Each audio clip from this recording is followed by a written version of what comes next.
예수님이 이제 아버지께로 돌아갈 때가 왔습니다. 그렇기 때문에 제자들에게 그 이야기를 했어요. 내가 가면 거처를 마련하고 너희 올 것을 내가 준비하리라. 그런 이야기를 하거든요. 그러면서 내가 다시 와서 내가 너희를 영접하고 너희를 나 있는 곳으로 데려가겠다. 그러니까 도마가 대번에 그런 이야기하죠. 도대체 당신이 가시는 길이 어딘지 어떻게 합니까?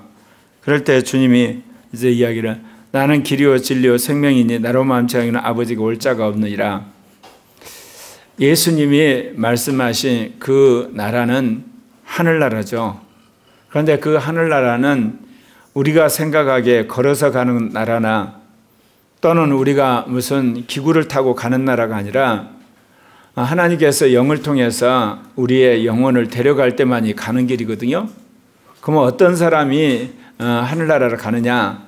곧 예수를 믿어야 되죠. 그렇기 때문에 나는 길이요 진리요 생명이니 나로 말미암지 않고는 아버지가 올 자가 없느니라. 그러니까 제자들은 어떻게 하면 하늘나라 그러면 물리적인 하나님 나라를 생각한 거죠.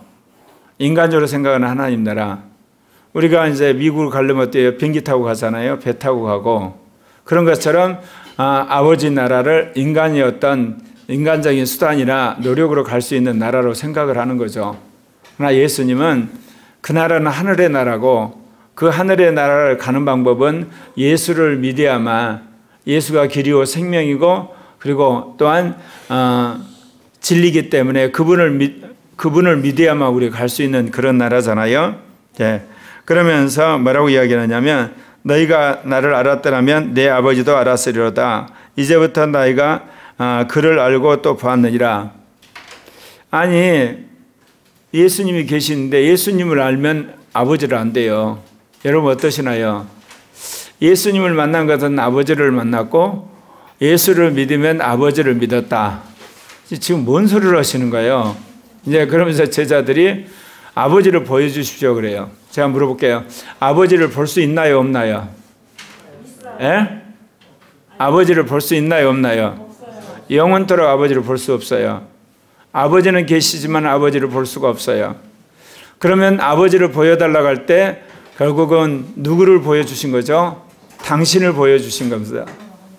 너희들이 아버지를 보여달라고 그러는데 아버지는 볼 수 있는 분이 아니다.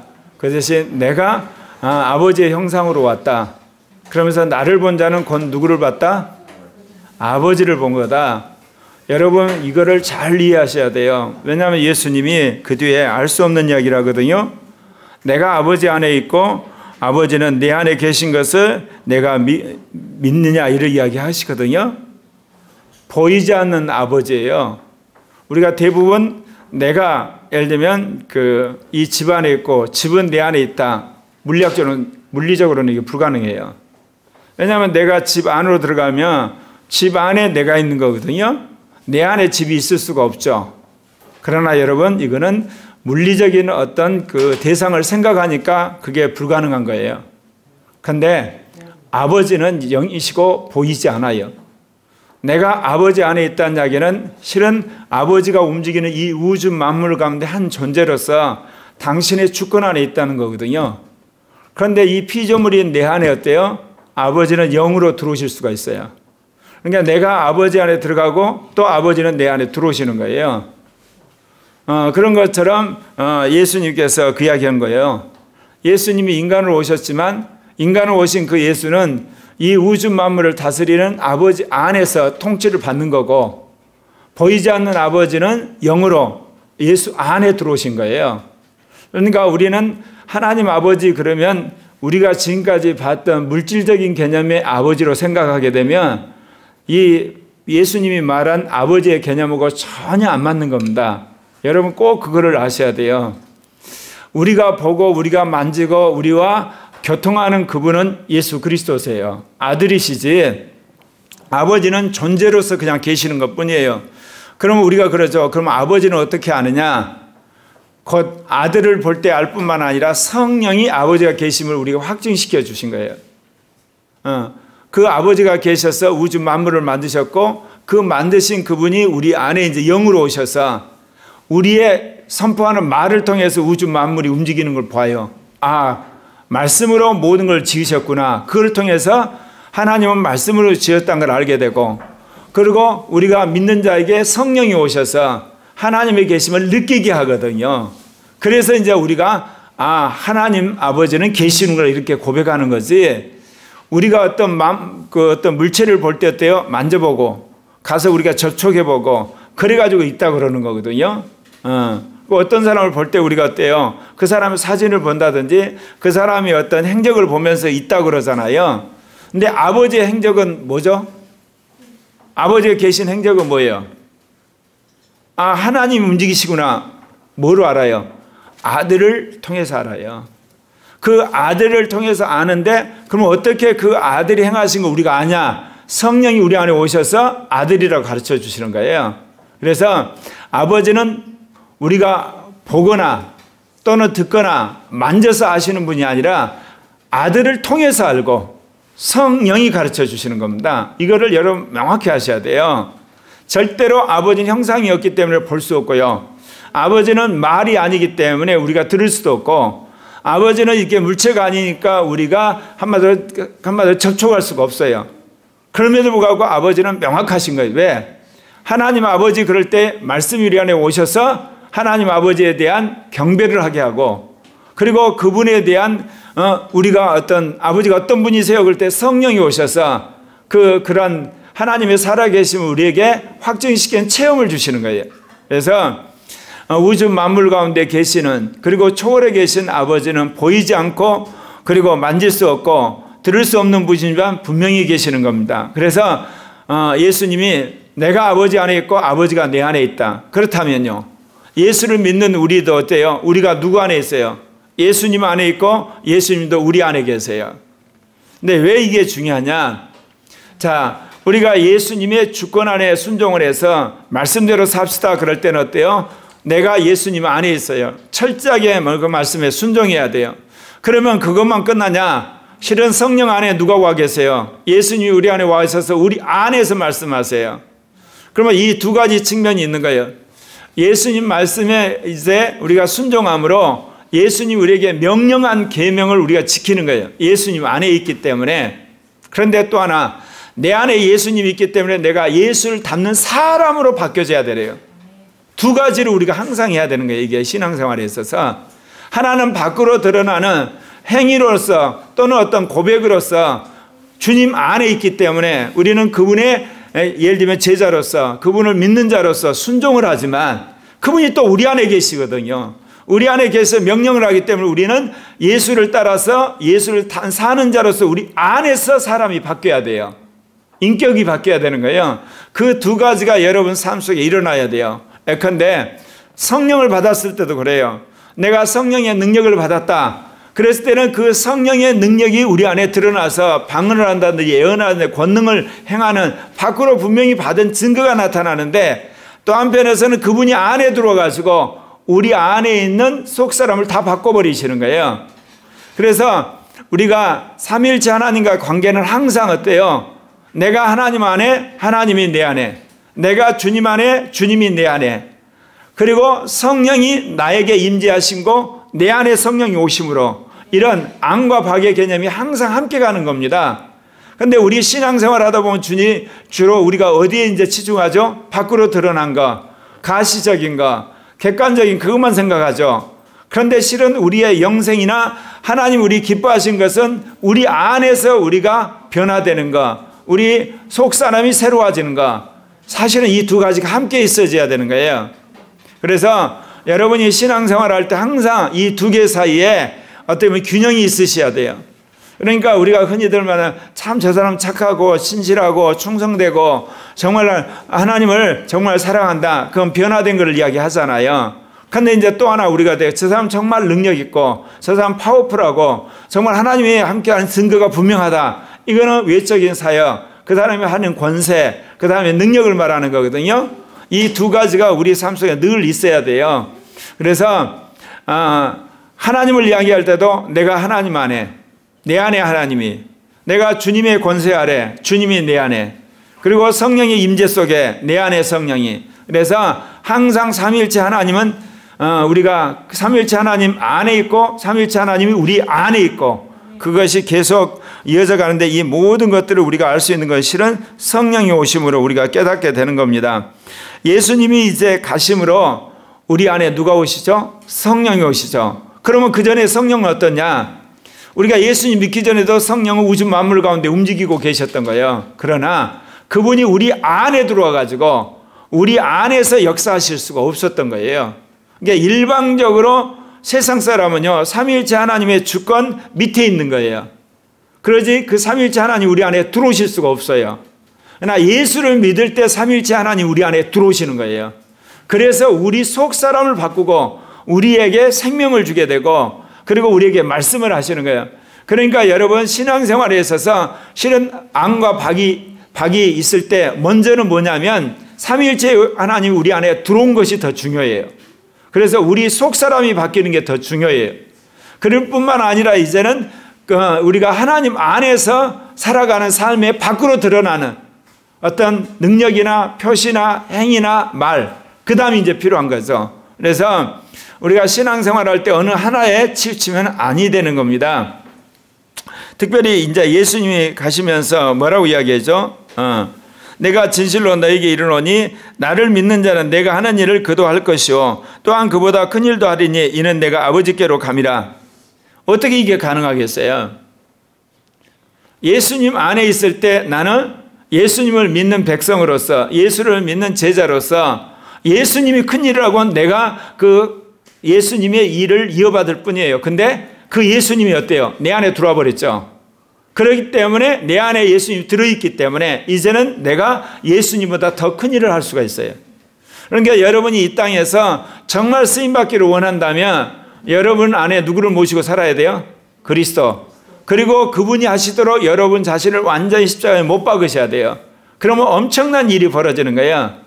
그러면 왜 살아생전에 예수님보다 우리가 더 큰 일을 하도록 허락하셨을까요? 예수님이 가시고 나서 이 땅에 남아있는 우리가 누구를 이겨야 되니까? 마귀를 이겨야 되니까. 그리고 수많은 영혼을 구원해야 되니까 그 이야기를 하신 거예요. 그러니까 이야기가 단순히 구호가 아니에요. 수많은 사람들이 그러죠. 예수님이 전도한 숫자가 많아요. 조영기 목사님이 전도한 숫자가 더 많아요. 네, 조영기 목사님이 전도한 숫자가 많아요. 예수님이 행한 기적이 많아요. 아프리카에서 사회가 라이란에서 본교회 목사님 한 게 더 많아요. 네, 라이란을 본교회 목사님이 하시는 일이 더 많아요. 실제로 이 말씀이 이루어지고 있는 거예요. 그러면 우리 또한 조영기 목사님이나 라이란에서 본교회 목사님만 그런 게 아니라 우리도 똑같이 그런 거예요. 그래서 중요한 것은 코리아교에 있는 모든 사람들이 이 말씀이 자기의 레마가 되셔야 돼요. 이게 구호라고 생각하면 영원히 구호가 되는 거고 그 말이 내 말이 되는 거. 요즘에 이제 신 목사님이 임마누엘 카톡방에 늘 그런 이야기 하죠. 이제 코리아 교회가 주님으로부터 초보적인 신앙의 단계에 대해서 깨닫고 그 다음에 하나님 기름의 성장, 그 다음에 마지막 골, 첫째 부활에 이르는 말씀까지 다 우리가 깨닫고 또 들었다. 그런데 주님이 이제 뭐를 요구하느냐? 실제로 그런 삶이 밖으로 드러나는 것, 권세가 드러나는 사람이 되기를 원하세요. 여러분이 지금까지 들었던 말씀은 어떤 의미에서 여러분의 내면을 바꾸는 말씀이었어요. 여러분 속사람을 바꾸는 일들. 그런데 이제는 그것이 밖으로 드러나고 그것이 분명히 증거가 되는 것. 또 다른 차원의 성령의 충만함이 필요해요. 여러분 생각해 보십시오. 사실 오늘날 사람들이 살아가는데 지금 살고 있는 우리 삶이 옛날 같으면 천국 같은 거예요. 옛날에 우리 엄마들 생각해 보세요. 아침에 일어나서 밥을 하고요. 그 밥을 끝나고 나서 이제 어때요? 이 옷 같은 것을 예를 들면 빨아요. 전부 내과에 가서 그 추운데. 그리고 와서 그걸 어때요?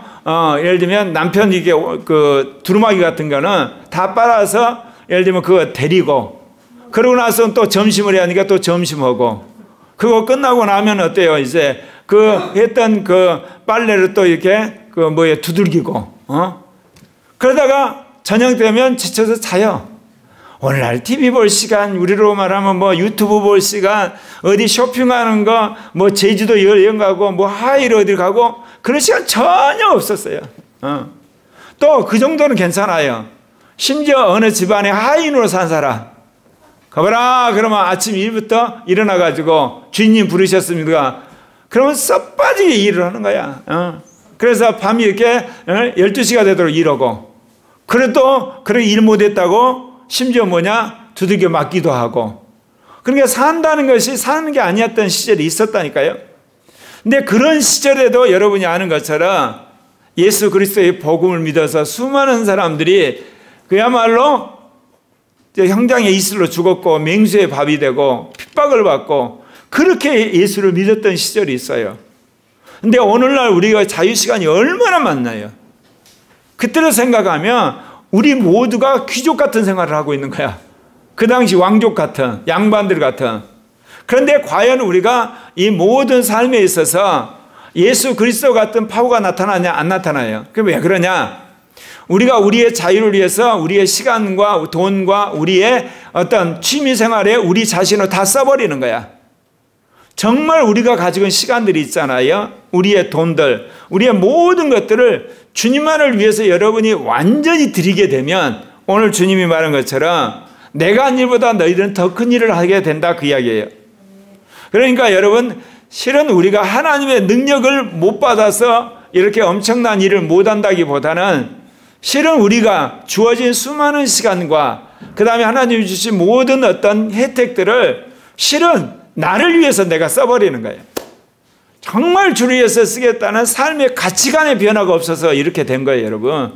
그러니까 주님이 그동안 우리를 여러 가지로 말씀을 깨닫게 하고 체험하게 했지만 그 말씀을 완전히 우리 것으로 해가지고 우리가 그렇게 그 말씀을 붙들어서 근본적으로 변하고, 그리고 그런 속에서 말씀을 믿고 능력을 나타내는 그런 어떤 크리스찬이 못 됐다는 거예요.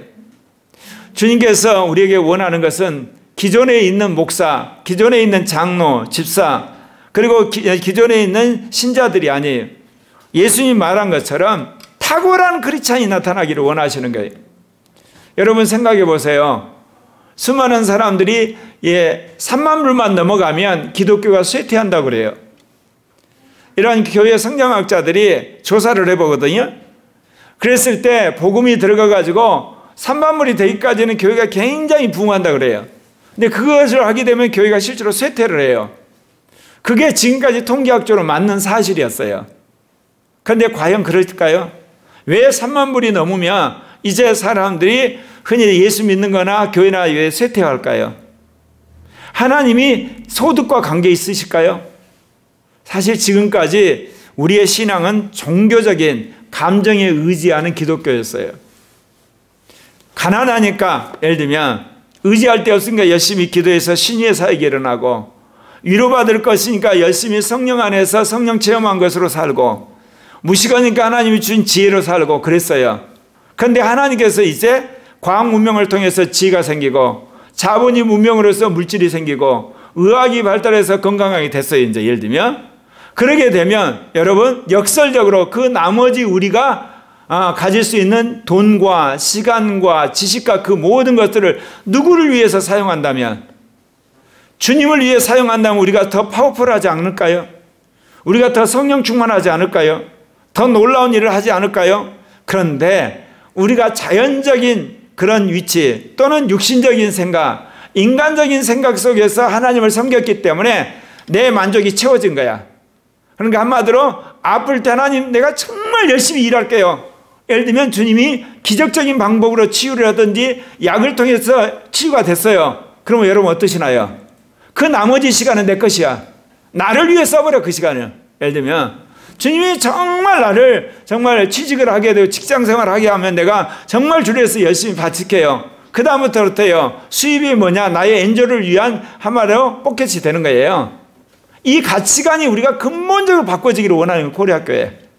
그러니까 자연적인 수준에서 신앙생활하고 어떤 인본적인 수준의 신앙생활하고 천연적인 관점에서 종교생활을 하는 게 아니라 그거를 뛰어넘는 그리스도인이 나오기를 원하시는 거예요.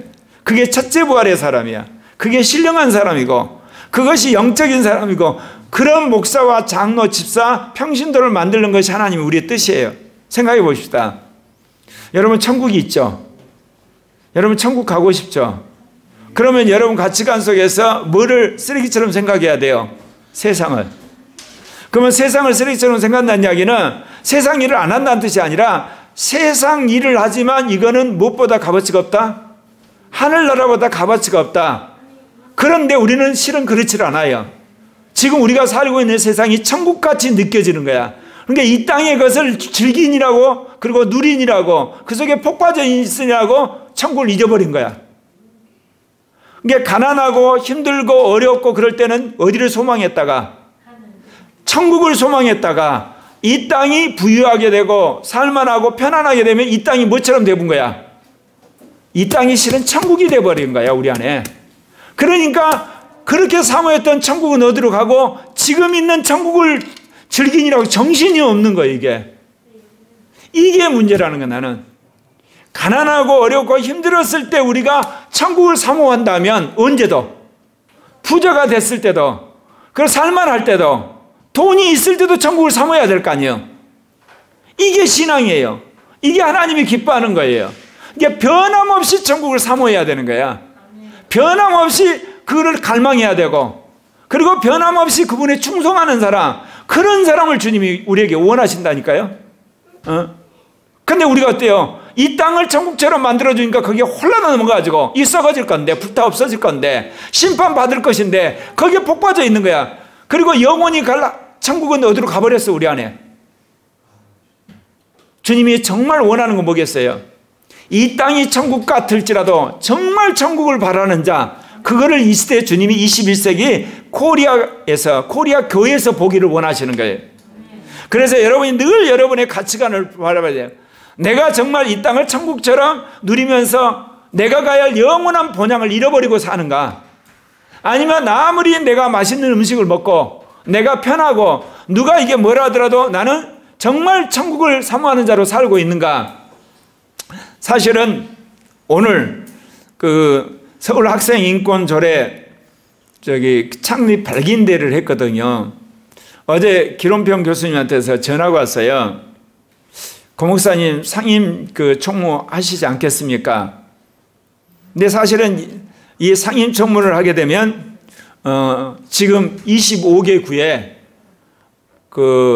이게 학생인권조례 반대를 하기 위해서 25개 구마다 지부를 만들어서 네트워크를 만들어요.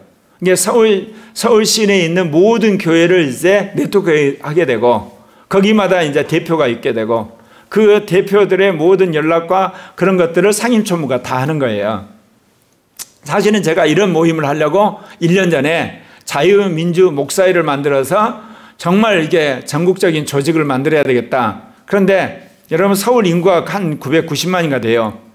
그러면 우리 인구의 얼마예요? 한 6분의 1? 5분의 1 정도 되잖아요.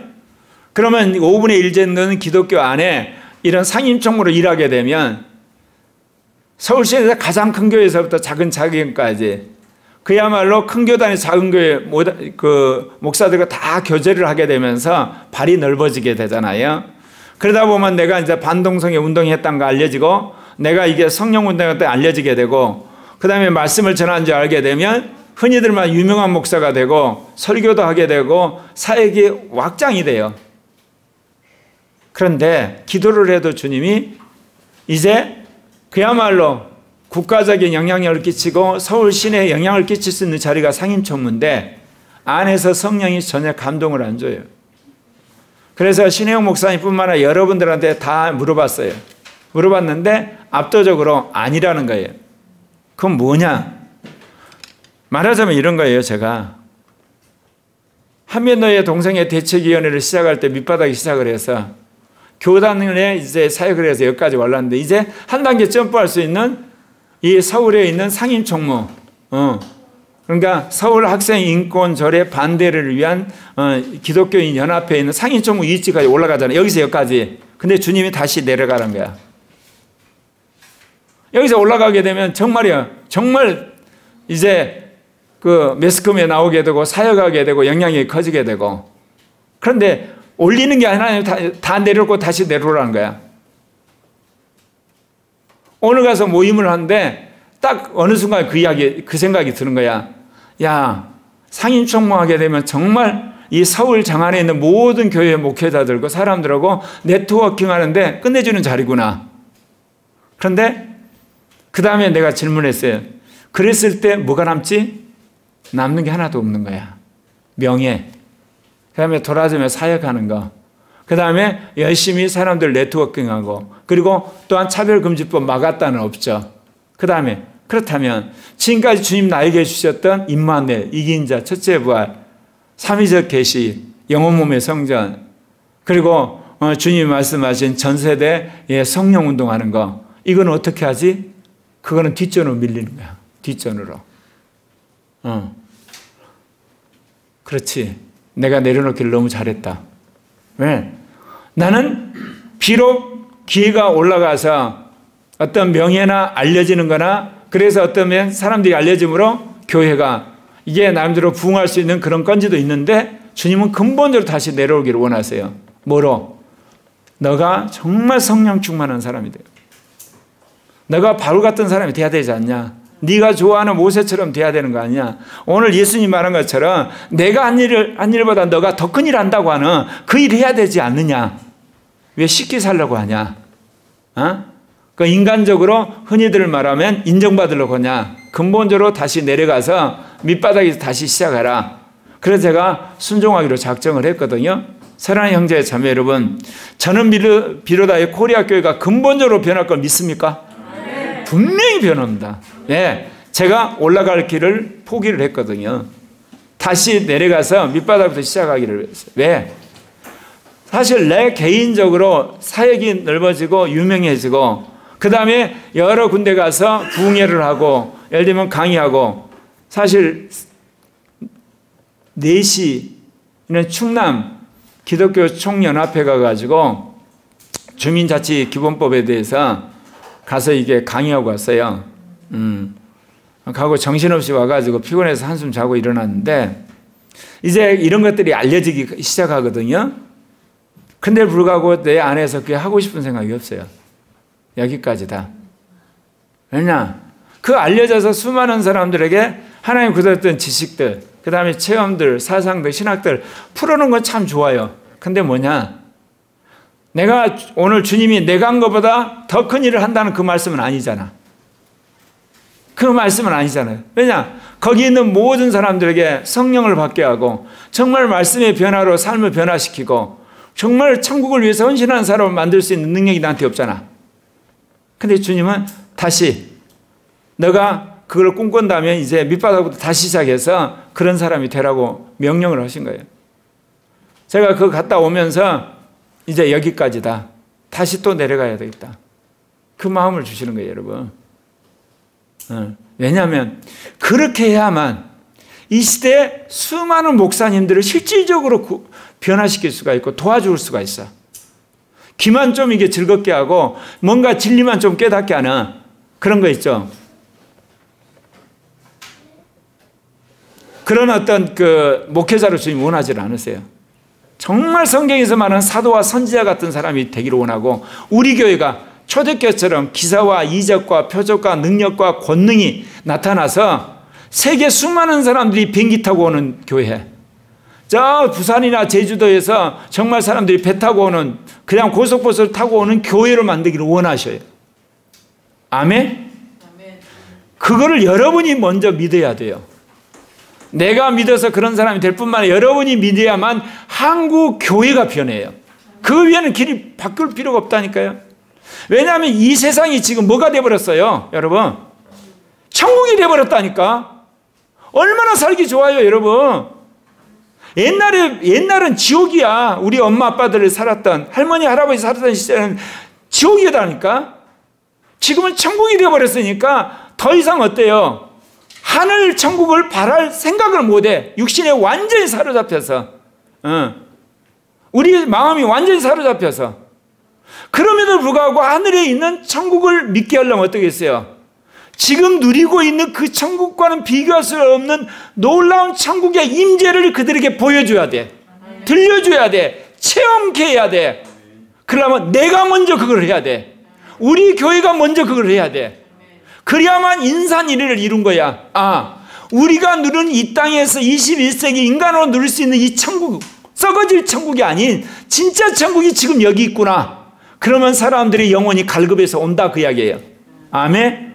저도 결단했으니까 여러분, 육신적으로 우리가 즐기는 이 천국과 같은 세상, 너무너무 좋은 세상, 육신적인 그런 그야말로 천국이 아니라 진정한 영적인 천국을 여러분 구현해내는 저와 여러분이 되십시다. 그래서 먼저 이걸 하는데 원리는 항상 어때야 돼요? 뭐 해야만 된다고? 지난주에 그랬죠. 믿음은 뭐 한다고? 믿음은 뭐 한다고? 바라는 것 때 뭐다고? 실상. 바라는 게 실상이라니까. 그리고 보지 않는 것에 증거야. 여러분 이거를 먼저 믿으셔야 돼요. 우리 교회는 진정한 의미의 천국이 임재하는 교회. 이게 이루어질 거다. 이미 내 마음속에서 믿음으로. 그럴 때 실제로 그 일이 우리 눈앞에 닥치는 거예요. 아멘?